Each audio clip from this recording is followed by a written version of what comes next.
Retired major Mohammad Ali Shah है। Major Ali Shah साहब कैसे देखते हैं, क्योंकि क्या स्थिति हो सकती है फिर से जंग की? क्योंकि देखिए भारत की तरफ से रुख कड़ा है, जिस तरह रक्षा मंत्री राजनाथ सिंह ने भी कहा पिक्चर अभी बाकी है। यह भी कहा गया कि ऑपरेशन सिंदूर अभी जारी है कई जगह। प्रधानमंत्री नरेंद्र मोदी ने हर मोर्चे पे कहा कि हम परमाणु जो बम की धमकियां दी जाती हैं उन गीदड़ भभकियों से हम दबने वाले नहीं हैं, उससे हम नहीं मानेंगे। बहुत सारी बातें जो कही जा रही हैं और जो पाकिस्तान के विदेश मंत्री कह रहे हैं उससे लग रहा है कि 18 मई के बाद हालात बन सकते हैं। 18 मई के बाद नहीं तो फिर क्या भविष्य में ऐसी स्थिति बन सकती है? बड़ा अच्छा सवाल पूछा है आपने। देखिए, जब सीज फायर का ऐलान हुआ था तो पूरे देशवासियों ने कहा था कि अरे इतने करीब पहुंच गए थे, सही मौका था, हमको आगे बढ़ना चाहिए था। ठीक है, मैं उनकी भावनाओं की कदर करता हूं, मगर सबसे बड़ी बात हमको भरोसा होना चाहिए हमारी सरकार में। हमें ये यकीन होना चाहिए कि भाई हमारी सरकार will not let us down. हमारी सरकार जो सोचेगी, जो निर्णय लेगी, हम उनके साथ मजबूती से खड़े होंगे। मैं बीजेपी कांग्रेस की बात नहीं कर रहा हूं, मैं सरकार की बात कर रहा हूं, क्योंकि फौजी आदमी कभी अलाइन नहीं होता किसी पॉलिटिकल पार्टी से। वो जो गवर्नमेंट ऑफ द डे है, जो सरकार के आदेश होते हैं उस पर कार्रवाई करता है। आपको मैं ले आता हूं 71 में जब इंदिरा गांधी प्रधानमंत्री थी, उन्होंने फील्ड मार्शल सैम मैनेक्शॉ, तब चीफ ऑफ आर्मी स्टाफ थे, तब जनरल सैम मैनेक्शॉ, उन्होंने पूछा क्या हम तैयार हैं जंग के लिए? उन्होंने कहा नहीं, अभी फिलहाल हम तैयार नहीं है, क्योंकि उन्हें अपने लॉजिकल पॉइंट बताए। जो इसमें बोलते हैं हाँ बिल्कुल तैयार है, तैयारी पूरी है, मगर उन्होंने बिल्कुल सटीक तरीके से बताया कि मैडम ये बात है। और हमने कुछ महीने रुके, फिर जो हमने जब जंग के लिए आए, जब जंग में उतरे, विजय हमारी हुई। जब 22 अप्रैल को ये कायराना हमला हुआ, जब आतंकवादियों ने हमारे टूरिस्ट पे हमला किया, तो आक्रोश, गुस्सा हम सब में था। और प्रधानमंत्री साहब सऊदी अरेबिया जिद्दा से वापस आए अपना दौरा रद्द करके, तो पूरा मुल्क था कि भाई मिलिट्री एक्शन होना चाहिए, बिल्कुल होना चाहिए। कब होएगा, सेनाएं कब जाएंगी अंदर? ठीक है, अच्छी बात है, हम 2 हफ्ते लग गए, लेकिन आपने देखा कैसे हमने उनको धूल चटाई, वहां पर घुटनों के बल ला दिया पाकिस्तान को। तो 14 दिन के बाद ये हुआ।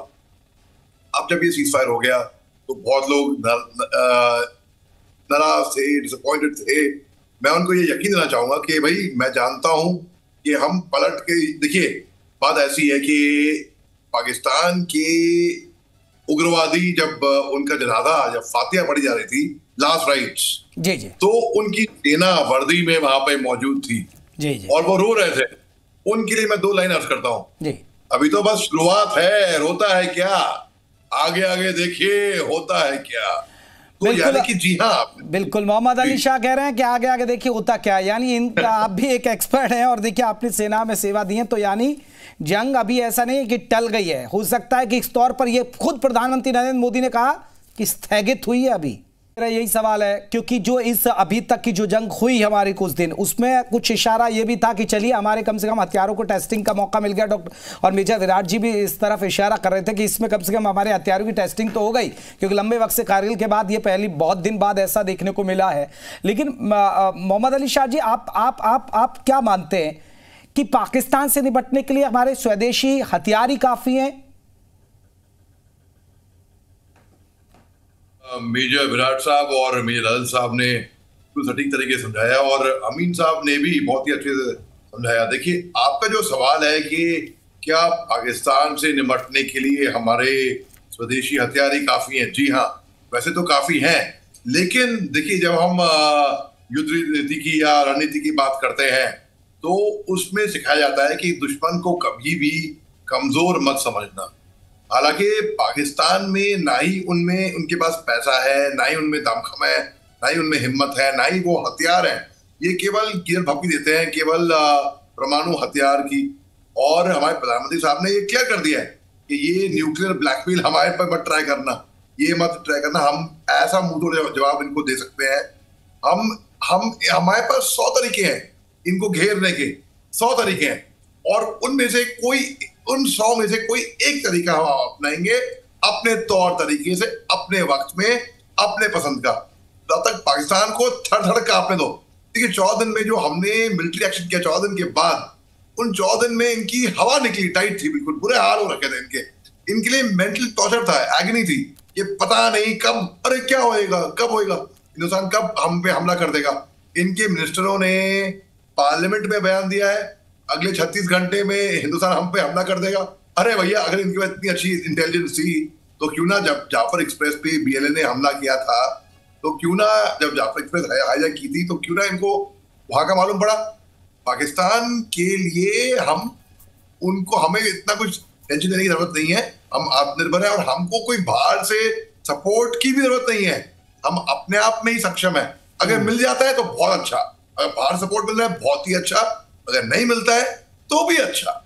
जैसे कि आपको मैं दिखाता हूँ, हमने ऑलरेडी अपने आप को ऐसा मजबूत बनाकर तैयार किया है। आपको मैं एग्जांपल देता हूं, मैं S-400 की बात करते हैं। जी जी। अब S-400 जब हम ला रहे थे रूस से चंद एक साल पहले, तब हमारे पे बहुत बड़ा एक रिस्क था, जोखिम था कि इस पे हमारे पे सैंक्शन लग जाएंगे। तुर्की पे सैंक्शन लगे थे S-400 के लिए, दुनिया हमारे से हमें आइसोलेट कर देगी, लेकिन हिंदुस्तान ने बोला नहीं, हम लेकर रहेंगे।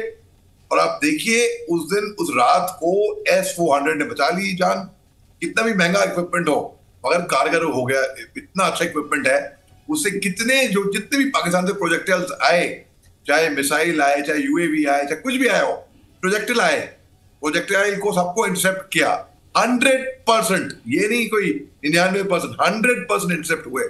तो S-400 रही जो हमने हथियार, हालांकि प्रेस कॉन्फ्रेंस में पुष्टि नहीं हुई है, एयरफोर्स ऑफिसर साहब जो एयर मार्शल साहब थे उन्होंने बताया कि मैं हथियारों का बताऊंगा नहीं कौन सा हमने हथियार इस्तेमाल करें। मैं फर्स्ट एक एग्जाम्पल के तौर पे कह रहा हूं, मैं मुझे मालूम नहीं कि ये इस्तेमाल हुआ है कि नहीं हुआ है, मैं एग्जाम्पल के तौर पे कह रहा हूं। फर्स्ट करिए, मैं कोई भी एग्जाम्पल दे रहा हूं ब्रह्मोस का, ठीक है, अगर हमने ब्रह्मोस फायर किया वहां पर, अगर तो अब आप ब्रह्मपुत्र रिवर और मॉस्कोवा रिवर, मतलब हिंदुस्तान और रूस क्या एक जॉइंट वेंचर रहा, तो कारगर घातक जो कि सटीक तरीके से 9 के 9 आतंकी टारगेट को नष्ट करने में काम आया। कहीं पे हमने मिलिट्री एस्टैब्लिशमेंट, बिल्कुल, और देखिए हमने जो सिलेक्टिव अप्रोच अपनाई थी और वो सफल भी हुई, हमने सिलेक्टिव ही अपनाई और वो भी आतंकियों पर